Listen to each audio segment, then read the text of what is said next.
Psychology tricks that I learned in my general psych class last year that I know work because I use them. People tend to get really uncomfortable in silence, and they subconsciously try to fill this by talking. This works especially well if you're in a verbal altercation with somebody and they're kind of being an ass. Just don't say anything. Let themselves dig a deeper hole and listen to the word vomit spew out of their mouth. You can tell which one of your friends likes who by just paying attention a little bit more. If you're in a group and something funny happens or somebody tells a joke, people tend to be laughing while looking at the person they like most. I also want to apologize in advance if you do this and you notice that nobody's making eye contact with you. This last one helped me out a lot when I worked in customer service. If somebody is yelling at you or being a dick, just be like, excuse me, you have a little something in your teeth. This makes them feel very self-conscious and it stops them in their tracks every time. If you guys like this, I'll do a part 2.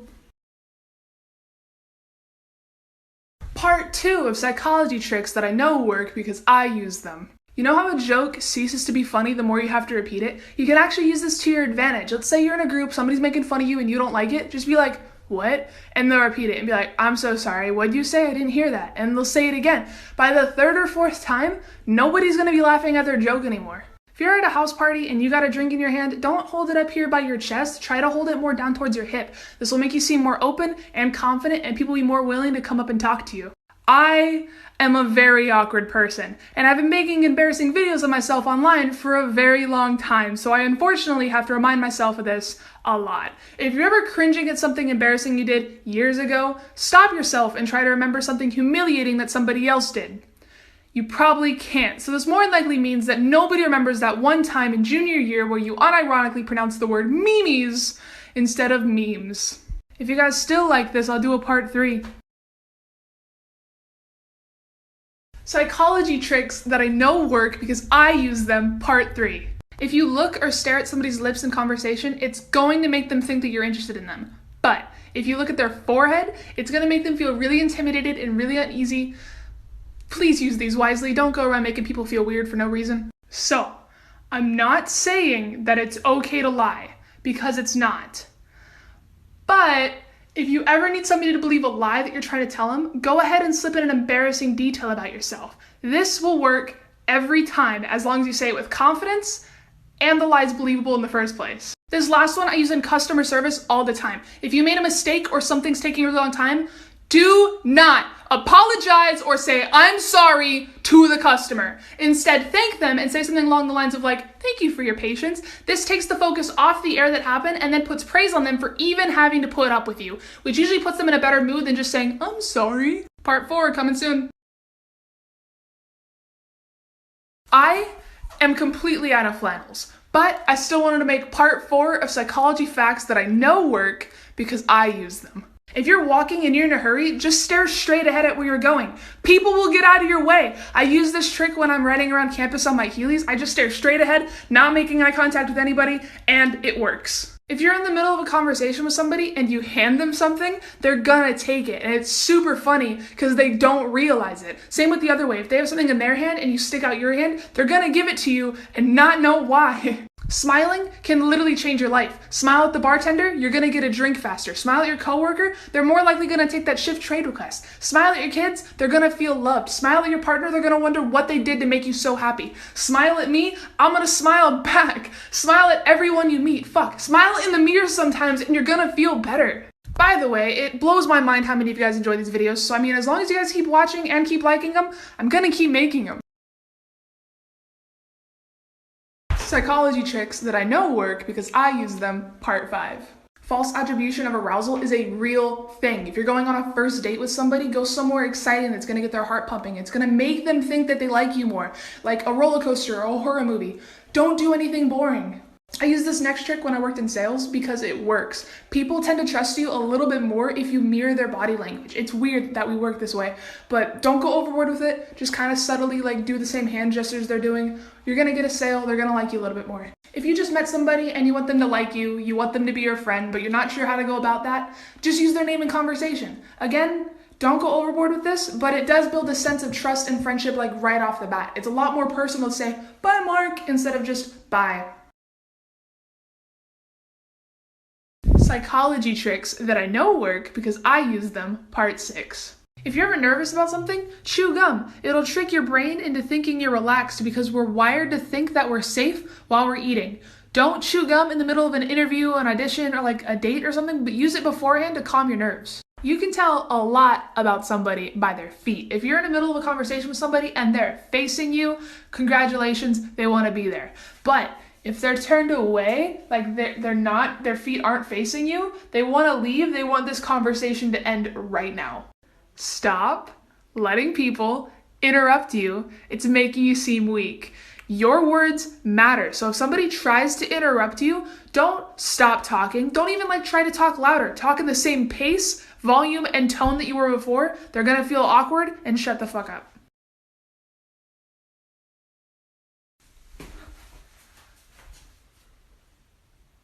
I have a feeling you guys know what I'm about to say. Psychology tricks that I know work because I use them. Part 7, yeah! If you're doing something that you don't want to get caught for, like you don't want to be seen, don't look at the person or the people you're trying not to get caught by, if that makes sense. Eye contact subconsciously makes us aware that people are looking at us, so if you don't make contact of the eyes, you're more than likely not going to get caught. When you first meet somebody, try to notice the color of their eyes. This moment that it takes to do this is the perfect amount of time to show them that you're polite and interested, but not enough time for it to come off as creepy. Plus, they're gonna like you a little bit more. If you want somebody to agree with what you're saying, nod while saying it. This subconsciously tricks their brain into thinking what you're saying is a fact. This works especially well in job interviews.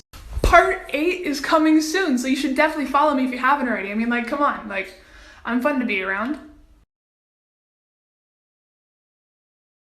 Psychology tricks that I know work because I use them.